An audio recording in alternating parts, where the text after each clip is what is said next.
শীঘ্রই আমরা গোপালগঞ্জে যাব এবং এবার কিন্তু আমরা ফিরে আসার জন্য মার্চ করব না।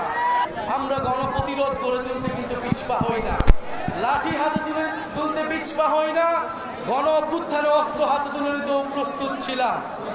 আপনাদেরকে প্রথমেই ধন্যবাদ জানাচ্ছি, কৃতজ্ঞতা জানাচ্ছি। গতকাল আমরা জানি আপনারা প্রস্তুত ছিলেন গোপালগঞ্জে যাওয়ার জন্য।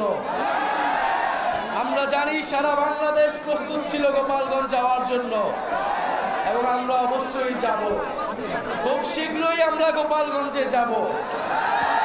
কিন্তু বন্ধুগণ, আমরা সেই জুলাই গণ অভ্যুত্থান থেকে আজকে পর্যন্ত বলে এসেছি আমাদের পন্থা হলো মধ্যম পন্থা, আমাদের কর্মসূচি হলো শান্তিপূর্ণ কর্মসূচি, অহিংস কর্মসূচি।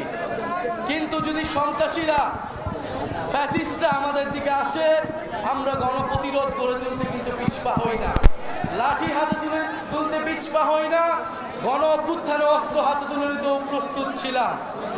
প্রিয় সংগ্রামী ফরিদপুরবাসী, এই ফরিদপুর শহীদদের মাটিতে, শহীদেরা এই মাটিতে শায়িত রয়েছে।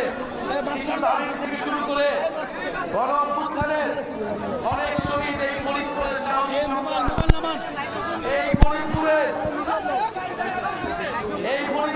অনেক সাহসী বীর জুলাই গণ অভ্যুত্থানে বৈষম্য বিরোধী ছাত্র আন্দোলনের সম্মুখ সারিতে ছিলেন।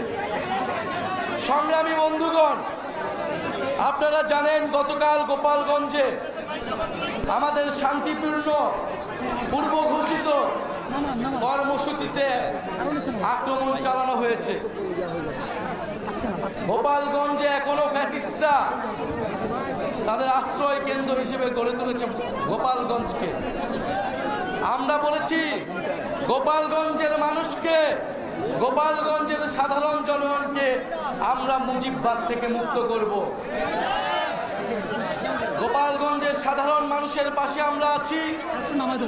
আমরা আহ্বান জানাতে চাই সরকারের কাছে, গোপালগঞ্জের কোনো একজন সাধারণ মানুষকে যাতে হেনস্থা না করা হয়, কিন্তু ফ্যাসিস্ট সন্ত্রাসী প্রত্যেককে ধরে ধরে গ্রেফতার করতে হবে। এই সংগ্রামী বন্ধুগণ, 4 জন মানুষ বিচার বহির্ভূতভাবে গতকাল মারা গিয়েছে। আমরা 5ই আগস্টের পরে বলেছিলাম সন্ত্রাসীদেরও মানবাধিকার আমরা বিশ্বাস করি। বিচারিক প্রক্রিয়া আওয়ামী লীগ, ছাত্রলীগকে গ্রেফতার করতে হবে, বিচারের আওতায় আনতে হবে। কিন্তু আমরা দেখছি গ্রেফতার হচ্ছে না, গ্রেফতার হলে কোর্ট থেকে ছাড়া পাচ্ছে, বিচার প্রক্রিয়া আগাচ্ছে না। প্রশাসনের বিভিন্ন স্তরে যারা স্বৈরাচারের দোষর রয়েছে এবং দুর্নীতিবাজ কর্মকর্তারা রয়েছে, তাদের প্রতি বলে দিতে চাই, বিচারের দাবিতে আমরা রাজপথে নেমেছি। বিচার আদায় না করে আমরা রাজপথ থেকে উঠে যাব না। আর যারা রিফাইন্ড আওয়ামী লীগ বাংলাদেশে প্রতিষ্ঠা করতে চায়, গতকালকে রিফাইন্ড আওয়ামী লীগের, রিফাইন্ড মুজিববাদীদের একটা ভার্সন এই দেশের জনগণ দেখেছে। মুজিববাদী সন্ত্রাসীদের 5ই আগস্ট আমরা পরাস্ত করেছি।